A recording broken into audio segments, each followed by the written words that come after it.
Ka një qeveri që i bindet vendimit për të mbrojtur të pamundurit, ashtu si ka të tjerë, që duan t'i përdorin pamundurit thjesht dhe vetëm për bythën e tyre. Nxirë jashtë, njeriu që meriton nga çdo shqiptar të thirret sot trap dhe vetëm trap. Një përshëndetje të përzemërt, edhe një herë për të gjitha ata që po çojnë pesh në revolt Shqipërinë. Në emër të tyre deputetë të opozitës, sot nxorën Edi Ramën nga parlamenti, nga dera e pasme. Kuksian, Dibrand dhe të gjithë veriorët e dinë se çdo thot të largohesh nga dera e pasme e shtëpisë apo dera e nevojtores.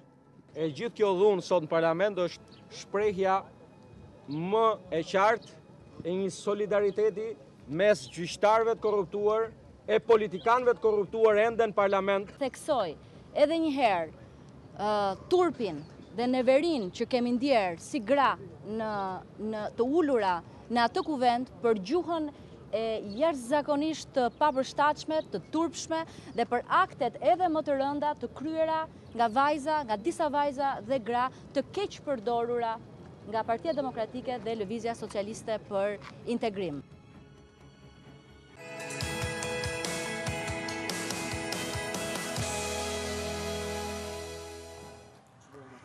Ju përshëndes të gjithë dhe nderuar zonja dhe zotrinj, ju uroj mirëseardhje në Byro Politike, sikurse ndoqët edhe nga materiali që i priu bisedës në studio mbrëmjen e sotme. Do të ndalemi dhe të flasim pikërisht për atë çfarë ndodhi ditën e djeshme në Parlamentin e Shqipërisë. Ndëshkimet që vijuan më pas, çfarë do të bëjë opozita e cila ka paralajmëruar se nuk do të lejojë kryeministrin Rama të flasë në foltoren e parlamentit, por pa dyshime dhe reagimi i mazhorancës. Kam një panel prej 4 të ftuarish, duke nisur me Ervin Bushatin, deputet i Partisë Socialiste. Mirëmbrëma, mirë se erdhët. Faleminderit për ftesën. Ervin Salianji, deputet i Partisë Demokratike. Salianji, mirëmbrëma. Mirë se erdhët. Alfred Peza, gazetar, përshëndetje, Peza, mirë se erdhët. Dhe Alfred Lela, drejtori politiko.al, mik i studios, përshëndetje, mirë se erdhët. Minim sot, 2 Ervin, 2 Alfred. Po, nuk e kisha vërë. Hani 2 Ervinëve dhe 2 Alfred. Megjithatë 2 Ervinëve sonde do t'i kërkoj mirëkuptim që ta nisë për herë të parë me analistët, me gazetarët, sepse gjithmonë e nisë me politikanët, marrë një herë një gjykim të ftohtë për të vijuar me debatet më pas. Peza, çfarë ndodhi dje në parlament? Ishte shfaqja e radhës e opozitës, nga këto shfaqje që nuk është se i shohim për herë të parë, sigurisht që nga pikpamje estetike nuk është se janë bukura, por mendoj që në demokraci ka edhe shfaqje të tilla. Nuk është se ndodhin për herë të parë, ka ndodhur edhe kur ka qenë Partia Socialiste në opozit, me forma dhe mjete tjera, por gjithsesi në thelb është një që janë alternativa që i përdorin për të rregjë më shumë vëmendjen e opinionit publik se sa për të arritur në një qëllim politik, sepse e din shumë mirë që në asnjë rast, pavarësisht se ajo djeshme ishte më egzageruar se herët e tjera, nuk ka ndodhur përjashto 18 dhjetorin për zgjedhjen e prokurores përgjithshme të përkohshme, zonjës Margu. Asnjëherë nuk ka arritur një produkt politik opozita nëpërmjet sjelljeve të tilla parlamentare. Po me produkte më të këndshme ishte ajo e djeshmja. Po ta krahasosh me seancën e fundit vitit kaluar. Jo, pse ajo e vitit kaluar ishte më mirë, sa çizmet ishin ja 3.000 euro, kështu që varet. Por dua të them këtë gjë, që nuk ishte një gjë e shkëputur, po të kemi parasysh që opozita ka disa ditë, disa javë, pa kohë, domethënë që po mundohet të gjejë një kauzë, sidomos u rizgjua pas protestës Kalimashit të banorëve të Kuksit, që ishte një protest ditën e parë demokratike sigurisht përtej pjesës së dhunës që askush nuk e pranon, por që ishte një protest jashtë partive politike. Dhe aty ndoshta opozita kuptoi që ka një momentum, ka një shkëndij që mund të ndezi një pakënaqësi popullore dhe vrapoi, ja mori nga dora stafetën e protestës dhe tha që do bëjmë mosbindje civile. Dhe siç e kemi parë, mosbindja civile i ka pasur gjithë elementet përveç elementeve civil, pasi është përdorur djegje gomash, bllokime rrugësh, ajo shfaqen në parlament, shkojnë kryetarët e LRI dhe të forumeve rinore të partive tek shtëpia e kryeministrit tek shumë radhë. Mirë, po kjo e sot me ishte më interesante si gjetje. Po pra, por ne radhën e kaluar elaboruam se ç'është mosbindje civile. Mosbindje civile është një mosbindje që popullit, njerëzve, qytetarëve i lind nga brenda vetiu, pa suportin e partive politike. Kurse kjo mosbindje, këtë radhë, po bëhet vetëm nga partitë politike dhe vetëm nga pjesa e leadershipit saj, nga deputetët dhe nga kryetarët e forumeve rinore, çfarë do të thotë që populli nuk po e mbështet. Lela, është kështu? Mund t'ja arrijë qëllimit opozita me këto mjete që ka përdorur deri tani dhe realisht a ka mbështetje popullore? Gjëja e parë që duhet them dhe duhet thënë, mendoj është që nuk duhet bijem në gabimin që nëse opozita është deri diku pasive, themi që pse është pasive. Nëse opozita bëhet aktive, themi pse është aktive. Pra, krijohet një lloj standardi i dy fish që krijon një po themi edhe hipokrizi, edhe një mosmarrveshje me veten, për ta thënë kështu. Çfarë është e rëndësishme për mua, që të rrim pak te çfarë ndodhi dhe pastaj çfarë sjell ajo që ndodhi. Është e rëndësishme që nuk pati dhunë, është e rëndësishme që pati simbolik dhe pati shumë simbolik dhe duhet ta kuptojmë që politika është më shumë simbolik se sa është akt. Lexohet mirë? Po, patjetër. Ja ta them sepse. Dhe pse është më shumë simbolik se sa akt? Sepse aktet janë shumë pak, në 100 vjet politikanët bëjnë disa akte. Aktet janë gjë madhore, kurse simbolika është e shpeshtë, mund bëhet çdo ditë, çdo javë etj. Tani cila është simbolika? Simbolika lidhet me drogifikimin e Shqipërisë. Mielli zëvendëson atë që quhet në një gjuhë urbane mielli tjetër. Ne dim se çfarë kuptimi ka mielli. Dhe këtu vjen dhe ngjit simbolika e opozitës. Merr mielin që me cilën populli gatuan dhe ha buk, po nuk ka buk, dhe e përdor si ja hedh atyre të cilët ka një tjetër kuptim të miellit. Paktën kjo ka qenë retorika e opozitës dhe ky është vazhdimi i asaj retorike me mjetet të tjera. Mjetet e tjera janë ky mielli që ka dy, është mielli që bën buk dhe mielli i, po themi, drogifikimit që ka qenë tema kryesore, verbi kryesor i opozitës. Pra këtu ka takohen gjithë dhe mua për vete më duket gjetje. Tani nuk lëndoj askënd pak miell, e hedhur, se mielli çfarë peshe ka, se nuk ishin thas, ishin qeska, edhe qeskat vetë ishin një gjetje e mirë, sepse mielli, hapen, po se po, mielli, një mielli tjetër, shpërndahet me qeska. Për mua simbolika ishte e qëlluar, e arritur, e gjetur gjitha me radhë. Pra nuk ka dhunë, ka shumë simbolik, shumë mirë. I vetmi gjestë dhune, me thënë drejtën, ishte i palës së mbrojtur, që ka gardën për para, që ka uniformën, që ka poltronën e lartë, që ka mjetet e pushtetit dhe dhunës. Po, i vetmi gjestë akt të dhune, që nuk është simbolik, po është i dhunëshëm, ishte gjesti, ishte dhe pak, ishte një kalamanlik, si me thënë. Se të pakën ta gjuan të fort si një tifoz në një stadium diku, po. Një të hedhur kështu, asë lagu, asë është ajo shpreja, cilën nuk e themi do të skemi. Po, mirë më të dhunë bëjnë dhe kalamajt, po, mesaqme tani, të shënësi ka. Po, do televizor dhe shkullur, apo? Tani ku do shkoj, është pjesa tjetër e asaj. A vetëm një televizor? E arritur si simbolik, pa dhunë, që barabit ose barazohet me diskurin e deri tashëm të opozitës, ku do shkoj, duhet shkoj drejt vazhdimësisë. Ku qëndron vazhdimësia? Vazhdimësia ishte tek ajo që u proklamua në parlament atë ditë, që ishte lironi, tani vim tek pjesa që takohet me një aksion, po themi, popullor, opozita takohet me popullin, lironi kuksianët. Janë 11 të mbajtur në burg, kryeministri kërkoi falje, megjithatë jo aq falje sa klemenca dhe falja atit kapte edhe ata që ishin në burg. është një klemencë vetëm për veten, por s'është për të tjerët. Nuk ishte viktima, se krijo dhe iluzionin sikur viktima ishte kryeministri e gjithë kësaj. Jo, viktima janë ata që janë në burg. Kështu që falja që të plotësohet, që të bëhet të plot, duhet vim ata 11 kuksianët që përderisa kryeministri kërkoi falje, domethënë është një gabim kryeministri dhe pjesë e gabimit janë edhe 11 burra të rinj, çfarë janë ata që janë në burg. Pra këtu bashkohet dhe për mua, po këtu duhet ta mbajë opozita tempin e kësaj, tek kjo kauza e kuksianëve, e kështu me radhës, ku do ka vatra zemërimi. Çfarë do bëj dhe çfarë mund të bëjë opozita? Zoti Bushati. Bashkimi Evropian, me shumë mundësi, mbas 3 ditësh, mund të hapi negociatat për një datë historike për Shqipërinë.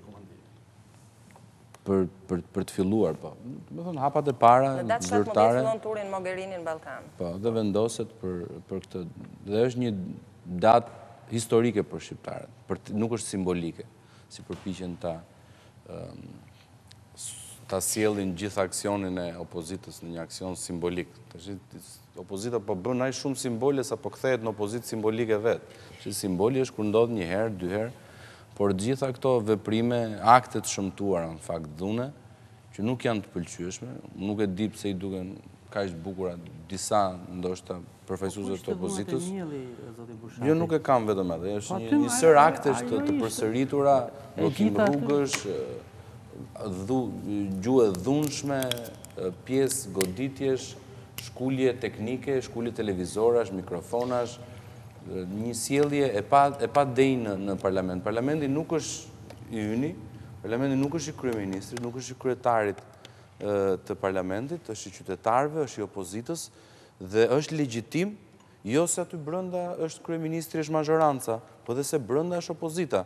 Dhe mbi të gjitha sepse parlamenti paraqet vullnetin e qytetarëve shqiptar. Opozita është në parlament, ka njohur zgjedhjet, nuk është dakord normalisht me qeverinë e zgjedhur, nuk ka qenë as me qeverinë tjetër, nuk ka qenë as me buxhetin, nuk ka qenë as me reformën fiskale, nuk ka qenë as me taksën progresive. Po kjo s'do të thotë, në definicion, opozita është kundra dhe në thelb. Opozita mund të jetë kundra. Mënyrat që po përdor së fundmi, në mendimin tim, janë të dhunshme, janë të parsyeshme dhe janë pozicioni jashtë loje, offside. Janë shumë më tepër sa shoqëria shqiptare. Opozita ose një parti politike duhet të jetë më e matur, më e duruar, më strategjike, më logjike se sa vullnetet e momentit që mund të ketë një pjesë e shoqërisë dhe nuk mund të jetë dhe të provokoj, por të mbaj, të kontrolloj dhe të japi një vizion, dhe të japi një strategji, të japi një zgjidhje. Këta po janë 5 herë, 10 herë më të dhunshëm sa shoqëria, ndërkohë që jeta vazhdon, qytetarët shkojnë në punët e tyre, rrisin fëmijët, kanë hallet e përditshme. Opozita sjell një moment tensionimi që s'ka lidhje fare me politikën. Tash unë e kuptoj që qytetarët kanë një zhgënjim me politikanët, nuk i duan politikanët, nuk na duan, janë të zhgënjur me ne. Dhe ndoshta edhe kënaqen kur shohin një moment portokallie apo humori aty apo budalliku, se thënë më mirë ju bëhet tyre se hanë me njëri tjetrin kokën. Po nuk është ashtu, kjo nuk është mirë për qytetarët shqiptarë, nuk është mirë për Shqipërinë, aq më tepër që jemi kaq pranë disa momenteve të rëndësishme. Opozita ka mundësinë që të bëhet gati dhe çdo 2 vjet të vinë në fushë, të fitojë sipas gjithë rregullave dhe të marrë pushtetin dhe qytetarëve nuk ja humbush dot mendjen me këto. Unë e kuptoj që qytetarët e shohin me humor këtë, se tash ndoshta edhe janë mbaruar dhe telenovelat, jo po dhe po merret vesh dhe Champions League. Telenovela ka plot. Jo të gjitha shohin me humor. Kanë dhe një farë të drejtë, ju duket në mënyrë të pandërgjeshme, të pavullnetshme ndrojë si një shfryrje, më se mirë ju bëhet këtyre, ja se e bëri me miell, e bëri, po vezët për çaj ishin tash, edhe ky muhabeti. Kanë ardhur aty, opozita e Tullumit. Opozita e Tullumit edhe bashkohet me opozitën e Petullës tash, Tullumi dhe Petulla, edhe shto ujë, shto miell aty edhe nuk po arrin dot ngelën duke sjellë simbolika më të çuditshme. Çfarë gatuat dje në parlament? Ujin e sollet ju. U godit disa herë me ujë, se ju s'keni qenë aty tash. Mund duket për të qesh. U godit me ujë, u godit me televizion, shkuli televizorin tash në kryetari i parlamentit. Nuk do të ditë, arriti sa ta ngrinte. Nga që kemi parë, ju keni qenë aty. Nga ato që kemi parë në filmuar, quhet në terma fizike, pastaj dhe shkencore godit. Unë pash që shkuli televizorin, pastaj zoti Noka që u përjashtua, shkuli teknikën dhe goditi kryeministrin me ato miell. Podiumi nuk është i kryeministrit Rama, nuk është i Lulzim Bashës, podiumi është zëri i qytetarëve. Nuk mund ta kthesh ndaullë lufte. Sa herë duan bllokojnë diçka, fillojnë shumë demokracie shpesh e kanë kthyer ndaulle podiumin. Po, Salianji. U shpërhap kaq shumë debate dhe u shfokusua nga BE-ja të daullet. Mos harrojmë që e kanë mbajtur ngoj bilbilin shumë gjatë këta të Partisë Socialiste kur kanë qenë në opozit. Kanë përdorur mjete dhe forma shumë më të rënda se sa Partia Demokratike. Kanë dalë, kanë gjuajtur institucionet me gur, me hujnë, me zjarr, me çfarë do lloj forme. Opozita sot përkundrazi, jo vetëm që nuk është më e dhunshme, ama agresive, më shpërthyese se sa është shoqëria shqiptare sot, por është më e zbutur. E pam në Kukës, ku pa diskutim që Partia Demokratike merrte pjesë me këshilltarët e vet, me kryetarët e vet lokal, bashkë me qytetarët dhe bëri thirrje për të organizuar protesta në Kukës, por e pam që kur nuk kishte drejtim politik dhe drejtues të lartë politik, qytetarët janë shumë të irrituar dhe e kanë kuptuar që me Ramën është vetëm e gjuhë me cilën arrihet një rezultat konkret.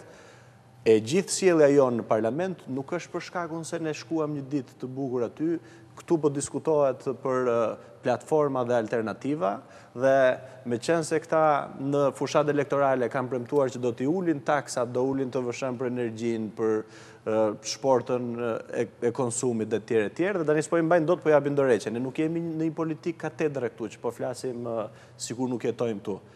Këtu ka ndodhur që në këtë parlament që zotrinjt, kolegët përballë thonë që ka ndodhur një ata e madhe, janë rrahur deputetë të opozitës. Dhe me insistimin e opozitës, me zor kanë dalë nga parlamenti deputetë cilët nuk kanë qenë të akuzuar as për në një vepër penale cila është e lehtë. Kanë qenë të akuzuar për trafik prostitucioni, për shfrytëzim prostitucioni, për trafik droge dhe ka ende deputet pavarësisht ligjit formalizuar me forcën e opozitës. Dhe nuk e ka bërë me qef Rama. Edhe reagimin aty, po pse çfarë gjeti Edi Ramën kur me argument nuk dëgjon? Me propozime dhe amendime nuk dëgjon, se ky është parlamenti. Ju besoni se me miell dhe me ves do t'ju dëgjoj? Unë vetë kam dëgjuar që kryeministri, unë kam dëgjuar që kryeministri Rama, personalisht, kam dëgjuar që kryeministri vjen vetë vetëm nga mielli. Unë kisha ngatruar llojin e miellit. Po, u pa që mielli aty u thith në mënyrë aq të shpejtë sa u duk që ishte mjeshtër i miellit, pavarësisht se ky ishte miell tjetër. Tani simbolika e vezës në gjithë... Kryeministri Rama duke sikur e priste se ishte shumë i qetë, zoti Bushati u befasua. Reagoj në nisje, por nuk ka rëndësi, se as nuk të vret, as nuk të dëmton, ajo është një simbolik për të thënë që është mbuluar gjithë Shqipëria me miell Kolumbie dhe nuk ka sot as një të... Nuk ka sot në ndën se qëfar bëhet me Arbër Çekajnë që ishte pronari asaj drogës 180 milion euro. Po ndërkohë, qytetarët që protestojnë që kryeministri ju ka dhënë drejt, ju ka dhënë të drejt kryeministri, ka thënë që po, kanë të drejt qytetarët, unë po bënja pas, po e rinegocioj, po flaset tjere. Ndërkohë, 11 qytetarë janë në burg dhe disa të tjerë, po thuaj se 7-8 tjerë janë në kërkim. Po pse janë në kërkim ta? Sepse ju prish qefi Edi Ramës. Ndërkohë që Edi Rama e krahason popullin aty me të pakrahasueshme, se nuk dua as ta them. Dhe ne kërkojmë që me qenë se përdori këtë fjalor kryeministri dhe trajton parlamentin sikur tjetë, pas them në një lokal lagje, ne kërkojmë që të respektohen rregullat e parlamentarizmit për të shkuar këtu. Tani çfarë ndodh tjetër? Pse është reagimi jon aty? Vjen si pasojë e autoritarizmit të Ramës. Të vendos taksa me kërbaç dhe me dru, vendos tarifën pa pyetur me kërbaç dhe me dru, e arrit dhe i vendos taks qytetarëve që nga një prilli me faturën e energjisë për banesat, fut në skemën e të vëshës bizneset pa dëgjuar dhe pa i dëgjuar. Dhe ne nuk jemi këtu, ne nuk po themi dhe nuk shkuam parlament tani dhe po kërkojmë që të vim në pushtet që t'ikin këta. Ajde ta diskutojmë, thot zoti Bushati. Ka munguar hapësira për diskutim? Tash më shumë po fliten në studio, më shumë po fliten në studio se në parlament. Jo vetëm që ka munguar hapësira për diskutim, po i merr me forcë Edi Rama dhe qeveria, po i merr me forcë qytetarëve pa i dëgjuar. E dini ju sa shkresa kishin shkuar nga Kuksi? E kemi nxjerr dosjen. Kanë ardhur 180 shkresa nga institucionet e Kuksit, bashkia, këshilltarët, shoqatat e biznesit, shoqatat tjera, dhe ka pas zero përgjigje nga qeveria. A thua se ata atje nuk janë njerëz. Dhe do të ndaj kombin për 10 euro. Për 10 euro i vendos traun aty për t'i marrë. Ka dëgjon kë? Përveç se rrugës së protestës dhe marrjes se nuk qeveria sovranitetin e popullit ka, nuk është se ka Nuk është se i vjen nga hyj, nga Perëndia Rama, se nuk është bërë nga qielli. Është normale që protestë që bëhen njerëz të shoqërohen në komisariate, se dhe sot krye Forumit Rinor të Partisë Demokratike, kryetarja e Forumit Rinor të LSI-së, janë shoqëruar në komisariat. Është normale në fakt. Tashi, për sa kohë protesta është një format demokratik dhe përdoret gjithandej, është një mënyrë e qytetarëve për të protestuar, jo e partive. Partitë kanë një detyrë tjetër, kanë një detyrë të argumentojnë, të bisedojnë, të kuvendojnë. Dhe çudia është ne më shumë flasim në për studio televizive, unë me zotin Saliani kemi pasur mundësinë, privilegjin, le të themi, të shprehemi më shumë në për studio këto 2 javë se sa të flasim parlament, kur parati marrin për të folur atje dhe jo këtu. Pika tjetër është që... Pse? Shiko, pse ndodh kjo? Nuk i... Se zoti Salianji thot... Aty është pyetje për opozitën... Zoti Salianji thot që nuk na japin hapësirë, na kanë hequr drejt e fjalës. Kto thot opozita? S'kemi hapësirë. Jo, në opozita ishte regjistruar, se jam dhe sekretari i grupit dhe po bënim koordinimin për të parë, kishte regjistruar 50 emra për të folur të enjten. Direkt mas Lulzim Bashës u bllokua, nuk e ditë, dhe ishin 3 marrëveshje nga 20 minuta, që i bitë 50 herë 20 herë 3 të flisnin gjithë ditën edhe gjithë natën. Dhe ne kemi shumë gjatë. Në Parlamentin Europian vende të tjera është nga 3 minuta ose 5 minuta. Marrëveshjet janë 20 minuta në Parlament. Mund të flasësh sa duash dhe kanë shkuar deri në 2-4 të natës dhe nuk është kjo. Dhe një diçka tjetër. Të thuash që vendos kryeministri për të nxjerrë ose për të futur njerëz në burg është të kesh premisën që kryeministri është kryepolic. Unë nuk e di që në Shqipëri, një vend të Europës, kryeministri të jetë kryepolic, kryegjyqtar, kryeprokuror, tani kjo nuk është e vërtetë. Tash të themi që Bushati, më lejon të bëj një ndryrë shumë shpejt. Ka qenë i njëjti kryeministri i herës së parë, jo i herës së dytë, që tha gjatë fushatës elektorale, ju tha policëve votoni për Partinë Socialiste. Po tani është një gjë që s'e ka ditë. Jam duke thënë që autoritarizmi i shfaqet kur duhet. Janë dhe votues mbasi heqin veshje. Edhe Lul Basha tha 67-34, tash i këto thonë që ai se di se bën ta mbaroj. Domethënë thuhet premisa që në radhë të parë kryeministri të japi urdhër gjyqtarit, të japi urdhër prokurorit, ndërkohë që nëse ka ndodhur një vepër penale, mos gjykohet askush. Tash kush e dogji dhe i hodhi gurët, tash se ngelet në ajër kjo. Një absurd i madh. Zoti Alibea i mbrom në studio. Si ka ndodhur vetë. Zoti Alibea i mbrom në studio sa që asnjë nga 11 personat që po mbahen nuk kanë marrë pjesë në aktet e djegjes gurëve. Po atëherë kush e ka bërë? Ndoshta si janë ata, unë uroj të mos jenë ata. Kam qenë dhe me i studio që ata thonin që nuk kemi qenë ne. Tashi i bëj thirrje policisë dhe prokurorisë, atëherë të kapi fajtorët e vërtetë dhe t'i lëroj ata. Dakor, dhe unë jam dakord. Po unë nuk jam kryeprokuror apo t'i japim kryeministri njësoj si unë deputet, nuk ka forcë, po ta bënte këtë, ta do thonin, ja, kjo është prova që kryeministri urdhëron prokurorin, urdhëron gjykatat, bën çfarë doj dhe nuk ka sens fare. Ja, sa të këtë përgjithë, Salianji. Sparje personat që janë mbajtur në burg sot, nuk kanë marrë pjesë në zjarrvënie, në goditje etj. Janë përfaqësues të partisë. Kanë kapur njerëzit e gabuar, dakord. Pa diskutim, policia, Edi Rama, si kryepolic, si kryeprokuror, si kryegjykatës nëse doli në konferencë për shtyp, dhe tha që ata do të mbajnë përgjegjësi e para. E dyta, po Edi Rama vendosi që gjyqi të zhvillojë në një sallë në Tiranë, jo në Kukës, ku ishte gjykata që kishte jurisdiksionin. E patë se si u rrethua Tirana, sikur po gjykoheshin terroristët më të mëdhenj në botë. Ishte e rrethuar, unë kam kaluar atë ditë për të shkuar atje, nuk kam parë polici me aq kordon dhe në masë aq të madhe as në për protesta masive. A thua se ishin terroristë të mëdhenj, çfarë mas sigurie, pse çfarë rrezikshmërie kanë ata, çfarë kanë bërë? Kanë protestuar që të shkojnë në shtëpinë vet pa paguar 6300 lekë me kursin e sotëm për të kaluar këtë dhe 6300 për të kaluar këtë. Çfarë rrezikshmërie kanë këta njerëzit? Dhe ata njerëzit që i kanë vendosur flakën, edhe ata në drejt natyre se kanë bërë gjest qytetar që kanë protestuar. Por ata nuk i kanë futur se disa prej tyre janë përfaqësues Partisë Socialiste. Dhe këtu e përdor autoritarizmin e vet, kryegjykatësi dhe prokurori Rama, askush më askush. Ata duhen paguar madje. Ata duhen paguar nga taksat tona se kanë vendosur një themel të demokracisë. Pa diskutim, ka vendos zjarrin, ja ke vendos ti që ke vendos 10 euro tarif për të kaluar shtëpinë e vet. Pa e dëgjuar, pa e pyetur, pa e konsideruar. Ti nuk je pronar i Shqipërisë, zotri. Ti administron qeverisjen e këtij vendi, pavarësisht se ke ardhur me vota që ke ardhur, dhe shko Ky është argument Nuk dëgjon me argument pra. Si nuk Se dëgjon? ti thua në parlament, flasin parlament, ne. Jo, nuk është kështu. Në parlament e keni parë. Fol këtu, fol në parlament, fol në rrugë, fol 10 herë më shumë. Kur flet zoti Bushati për shembull, se nuk po them kur flas unë apo koleg tjerë, është zoti Bushati dhe 2 kolegë që i ka shok që dëgjojnë. Se qeveria nuk është, e deputetët e tjerë nuk janë. Sepse salla plenare e seancës plenare vjen kryeministri e trajton sikur ka aty, sikur është në cirk për të bërë klounin e për të bërë batuta dhe nuk jep asnjë argument, asnjë përgjigje për opozitën. Dhe dije, pse shkuam në këtë situatë? Sepse kryetari i opozitës dije, zoti Basha kërkoi që të merrej mas për kryeministrin dhe për ministrin e jashtëm. Mund të bëjë për atë që kishte për reagimin që kishte bërë. Zgjidheni, ndajeni me njëri tjetrin. Kush?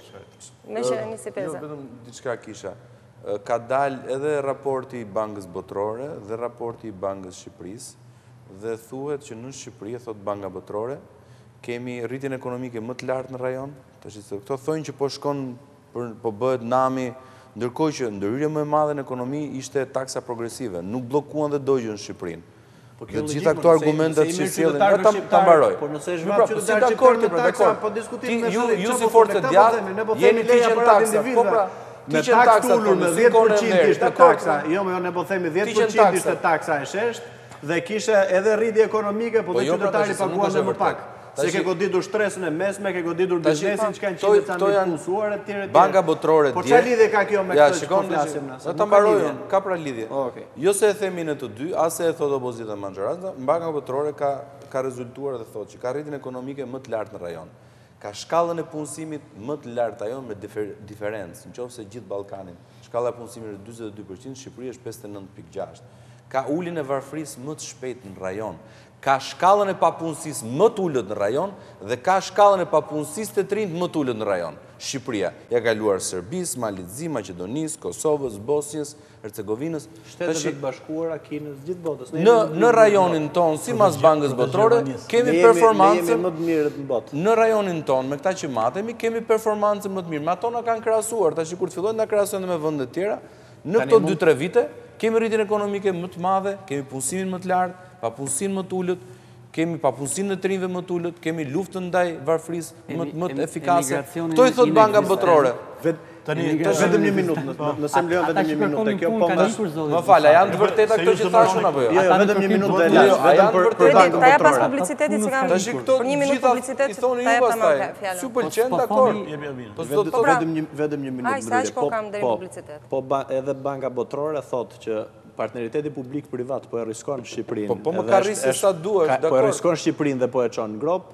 Po Banka Botërore dhe institucionet ndërkombëtare thonë që 200.000 shqiptarë kanë ikur, kanë shkuar në emigracion, në këtë pellg lumturie që ka krijuar Shqipëria, 200.000 shqiptarë ikin, 69.000 shqiptarë ishim të dytët për marrjen e nënshtetësisë para ca ditësh.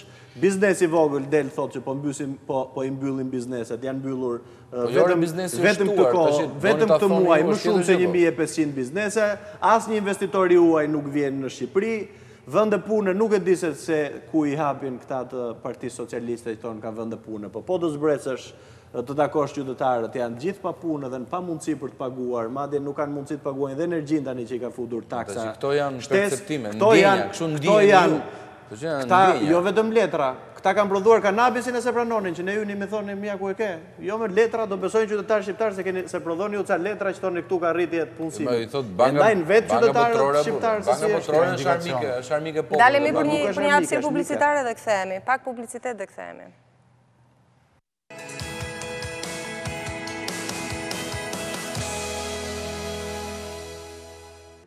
Mirë, me rikthyer tashmë në studio pas hapësire publicitare. Kisha premtuar të jepja fjalën Pezës. Ai që doja të thoja nisur nga biseda që po zhvillohej këtu nga Ervini i PD-s, duhet pranojmë një gjë që ka një kulturë në përgjithësi të opozitave tona, qoftë kur e majta është në opozitë, qoftë kur e djata është në opozitë, që ne bëjmë opozitat e jos. Domethënë, opozitat nuk janë dakord me asnjë gjë. Thënë jo për çdo gjë. Dhe dhe kjo ndihet që në komisionet.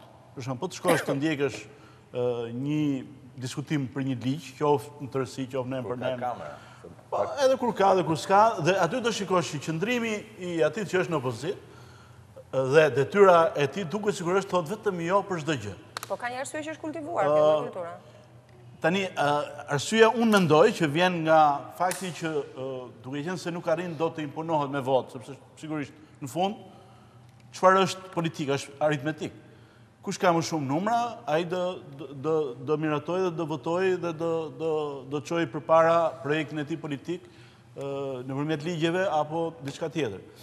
Por pikërisht ky është momenti ku demokracitë e pjekura bëjnë që opozitat të ofrohen me alternativa, me projekte, me programe dhe me ide të veta, pavarësisht se mund mos i merren konsiderat.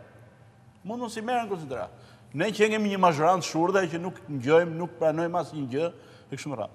Por nuk është e vërtetë praktikisht. Ka diskutime sigurisht që një parti politike kur është votuar edhe me një program caktuar qoftë për shembull për arsimin, për sportin, për le të themi fusha të tjera dhe ka disa këtë program dhe këtë projekt politik me cilin ka marrë votat, do ta përkthejnë në ligje dhe do japi ligjeve ndoshta një lloj ngjyrese sipas këtij programi. Por gjithmonë ka hapësirë dhe vend për të diskutuar dhe për të shtuar dhe për të dëgjuar zërin e opozitës. Kam parasysh për shembull një nga ligjet, një nga reformat më të rëndësishme që janë bërë 4 vitet e kaluara, ku kanë qenë pjesë aktive e asaj reforme, ka qenë reforma për arsimin e lartë. Është tjetër gjë en blok, bin dakord, s'bin dakord, është e mirë, është e keqe. Por kur është bërë diskutimi nen për nen i asaj reforme, asaj pakete ligjore, janë marrë në konsiderat pothuajse 90% e atyre që u kërkuan nga kolegët e opozitës që ishin gjëra racionale. Sepse në atë komision kishte personalitete të arsimit. Kishim 3 ish-ministra arsimi, një ish-zëvendës ministra arsimi e kështu me radhë, pedagog, profesor, që e njihnin fushën dhe jepnin vërtet mendime interesante, të cilat janë përfshirë pothuajse në masën që thash. Kështu që Parlamenti si është dhe si duhet, po thua. Pikërisht pra. Dhe këtë po them që shumë nga këto përplasjet, shumë nga këto qëndrime refraktare, nervoze etj, mendoj që fshehen diçka tjetër jashtë asaj çfarë nuk dëgjohet opozita apo nuk ka vend për alternativë. Duhet të ketë patjetër një gjë tjetër dhe fshihet mbrapa shurdhërisë së mazhorancës etj. Ka plane tjera pas prindave? Bashkohem me Pezën tek ajo që tradicionalisht opozitat janë të jos, janë kalorës të jos, po themi, po i shtoj pak miell dhe ujë metaforës. Por pa vezë duhet bëjt byrek metaforash. Por, opozita ama shikoni cili është misioni i opozitës. Opozita ka një fash në dorë, ose ka disa fasha, është një lloj, po themi, reparti i emergjencave në një farë mënyrë, edhe kjo është një...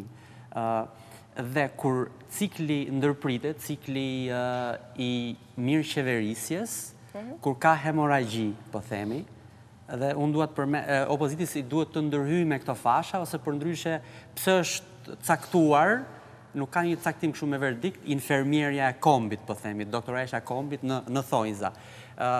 Nëse nuk ndërhyjnë. Dhe jatë 3 momente hemoragjie për mua dhe ndërprerje të ciklit. Jo menstrual, mos më keq kuptoni.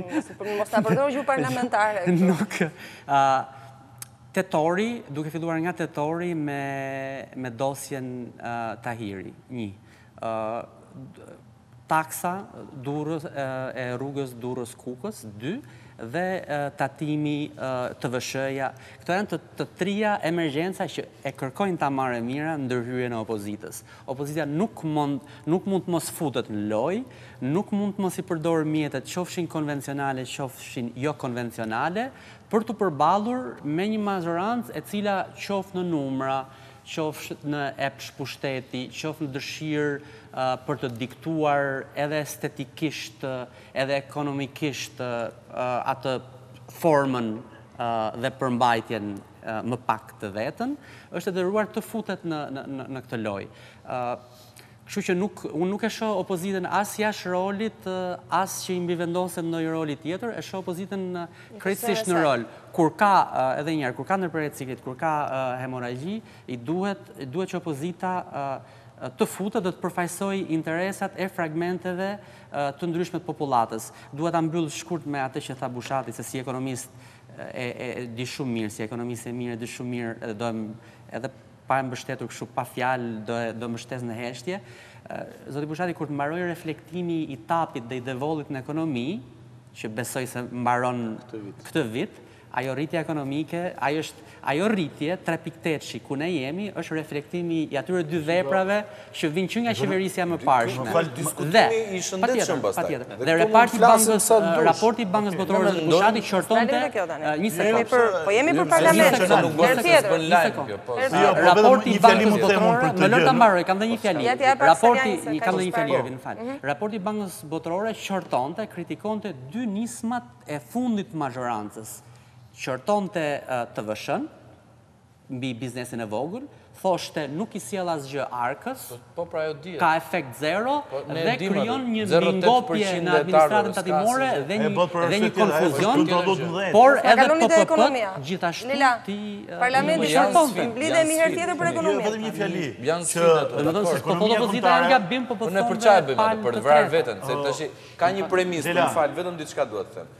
Kur bëhen gjithë këto argumentat e mëdha, ka një premis që mazhoranca nuk është kombëtare dhe nuk e dashka Shqipërinë, as Edi Rama dhe gjithë 74 tjerët që kanë anti-shqiptar, dhe nuk duan të fitojnë më. Më thonë i bie që çdo gjë që bëjmë ne, o duam të shkatrojmë Shqipërinë, ose jemi dhe aq budallën sa të bëjmë të kundërtën e asaj që do ta bënte të fitonte. Tash kjo nuk ka sens.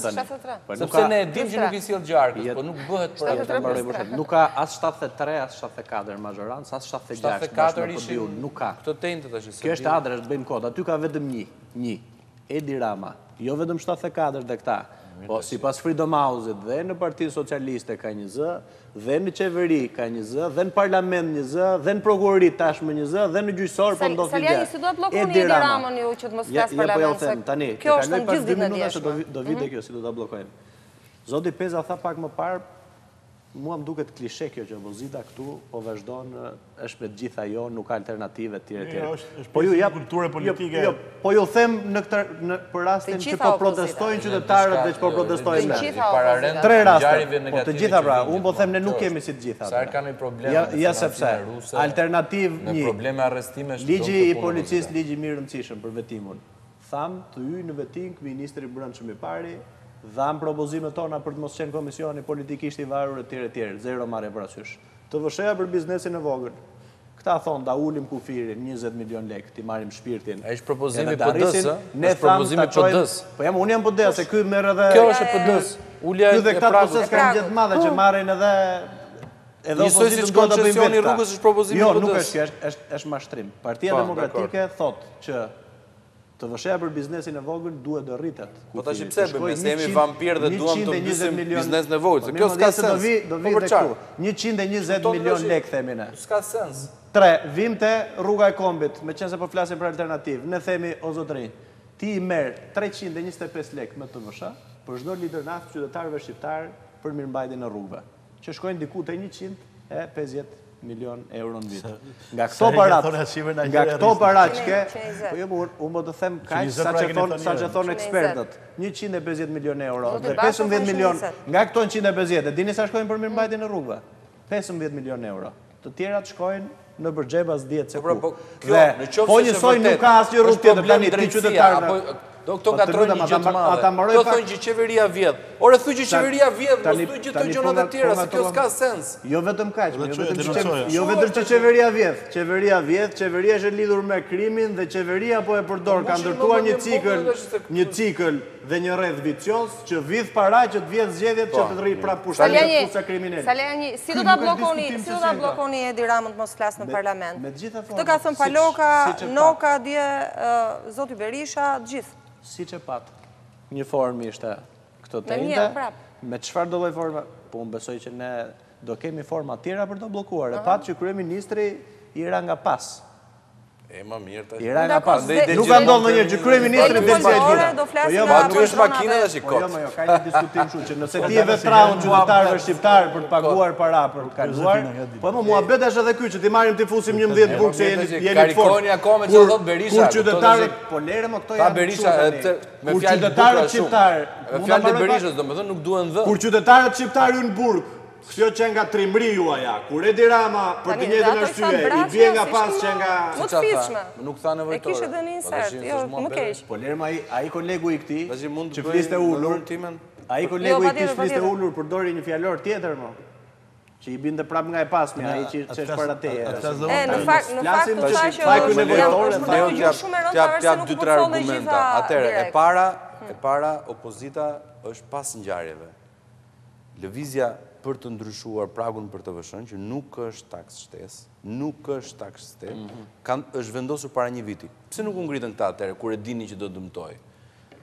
E njëjta gjë, po bëj për tash, po fal, a ka mundësi ta mbaroj se mirë ndërpretet, mos më leo ta mbaroj tash. Kemi propozuar dhe e ke projekt, e ke propozim, projekt ligj në amendimin buxhet kemi sjellë.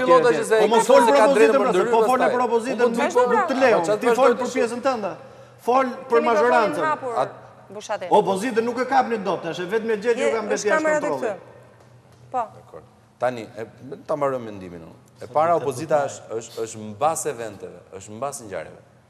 Nëse këta ishin me të vërtet kundra taksës, do të çoheshin në momentin kur është firmosur dhe është vendosur në 2016 në dhjetor, gati një vit e gjysmë përpara. Nëse do ishin për një gjë për të vëshën, do ishin çuar një vit përpara, nuk do ta linin qytetarin të vuante në tiraninë e këtyre vampirëve që kanë që s'ka sens fare. Do ishin çuar një vit përpara. Dhe këtë do e kishin bërë jo një vit përpara, që në atë moment ne kemi propozuar në parlament, kemi dalë, kemi bërë me shoqatat e biznesit. Ka dalë Berta, nëse ti mban mend vetëm miellin, çfarë do të them? Dakor. Na fal që nuk kemi gjuajtur me vezë dhe me miell që ta mbanin në 2016. Domethënë atëherë s'kishte miell, tani gjithë biznesin atëherë. Dhe nuk e mban mend. Po jo ta mbarosh duke gënjur për ne, se nuk ka kuptim tani. Votojmë nga të mi, ti nga tuaj. Po mirë, ti votosh, nuk mund të flasësh për ne. Po mirë, si të flasësh? Ti të flasësh për vete, që ne kemi marrë këtë mas për të arsye, po s'mund të mashtrosh thuaç nuk ka dalë opozita në protestë. Po se i hapet ti atë derën dhe po mos hapa derën, thashë kemi diskutuar që para një viti në studio bashkë kemi qenë. Atëherë mos ta përsërisim. Edhe demokracia është diskutuar para 2500 vjetësh nga Demosteni tash çfarë bëjmë? Edhe Perikliu, si t'ja, mos ta diskutojmë më. Tani e dyta.